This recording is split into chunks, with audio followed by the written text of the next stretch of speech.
After nearly 100 hours of playing Gothic 1 Remake on hard difficulty, I can confidently say the best part of my experience was finally becoming overpowered. Why am I over here?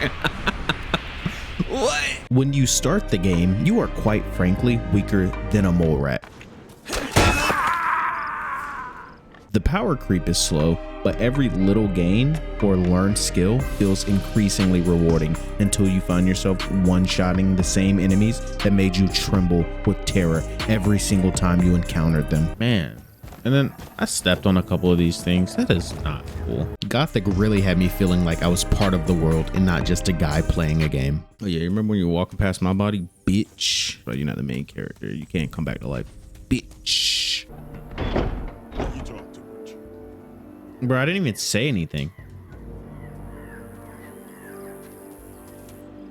Fuck this guy. And even with all of the positive attributes Gothic has, there is one event that happens to progress the main storyline that, if done hastily, it can lock you out of joining an entire camp.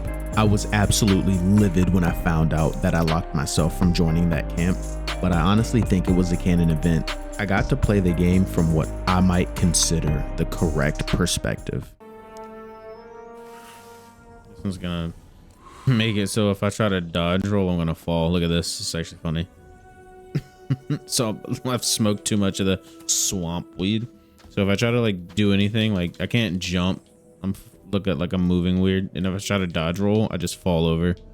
That's actually one really cool aspect about this game. Like any type of impairment will have you do this. As much fun as I had smoking Doobies to recharge my mana, I would have considerably more fun if you subscribed real quick. I am almost at 100 subscribers, and I appreciate every single one of you guys who watches and supports my content. Now, the most important attribute in any game that I play is inherently the gameplay. I know that that is obvious for most gamers, but before anything else is considered, I want to have fun playing a game. Personally, Gothic was so fun for me to play from start to finish. In my opinion, the best part of combat was leveling up and mastering fighting styles. A funny thing about what I mentioned earlier with getting locked out of joining a camp is I planned on speccing into being a mage. Since I was locked out of joining that camp, I decided to go all in on melee, specifically two-handed weapon fighting. And boy, let me tell you, I'm glad I did that. Going from being able to swing a weapon to finally having a bit of knowledge on weapon fighting, then finally getting to the master level of fighting is so unbelievably satisfying.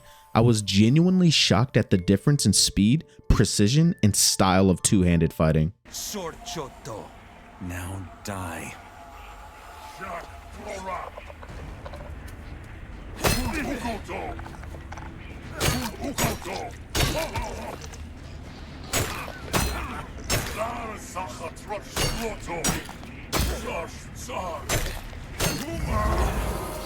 Next on the list of attributes that can make or break a game, for me, is storytelling. If the gameplay is phenomenal, but the storytelling is ass, I can still enjoy it. That motherfucker just scared the dog piss out of me. Holy shit. But I won't remember it. I like a game to have me locked in to the plot, like I'm watching a good movie or a TV show. You went to Gomez and snitched on our plan. Can you just calm down and tell me what happened? What happened? Syra trusted us, and this backstabbing bitch just handed her over to Gomez. She told him everything. You don't get it, do you? I was trying to save us. If we run away, we'd all be dead now. You betrayed Syra. Her blood is on your hands. I was only trying to protect myself. Can't you understand that? No. Damn, that's crazy. I like to tell my multiplayer only friends that single player games are like interactive movies in a sense. Specifically RPGs, where you can make decisions that will shape the world and outcome of the story. Now, the story of Gothic is very well written, but not super intricate.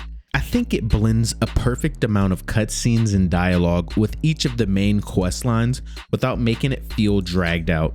being able to screw up a quest because you chose the wrong dialogue option is pretty cool. Gothic really wants you to think about the choices you make, and you better be prepared for the consequences.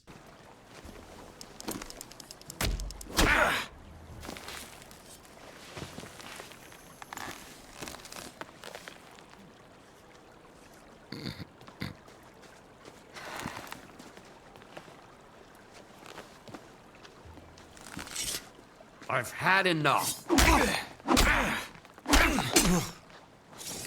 Since Gothic is running Unreal Engine 5, it is expected to have some unreal graphical fidelity, and I am thoroughly pleased with how the game looks. There are some issues that come with the engine, especially since I'm using an AMD GPU. I had my fair share amount of game crashes, but it did not stop me from playing the game every day after I got off of work. After a few patches, the game crashed significantly less.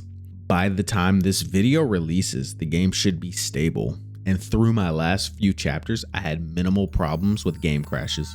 The atmosphere of the game is absolutely stunning and very memorable. My overall experience playing Gothic was tremendously enjoyable, and I promise I am not paid to say any of this. All of my content is purely for the love of gaming. So the whole point of this video is to tell you if it is worth it to buy Gothic 1 Remake. Short answer is obviously yes, but after spending nearly 100 hours trying to beat this game on hard difficulty, I can tell you I enjoyed every minute of it. Now don't get me wrong, some of the enemies early on proved to be a bit challenging, but I personally have a great pattern recognition and I adapt to enemy attacks quickly. The role-playing aspect was very prevalent, and RPGs are my favorite genre of games. If you love role-playing and meaningful level progression, I promise you will absolutely love playing Gothic. And if THQ Nordic does another remaster, I will absolutely play the sequel. If you enjoyed the video, don't forget to like, comment, and subscribe for more content like this. I usually upload multiple videos every week. Look forward to hearing from you in the comments below.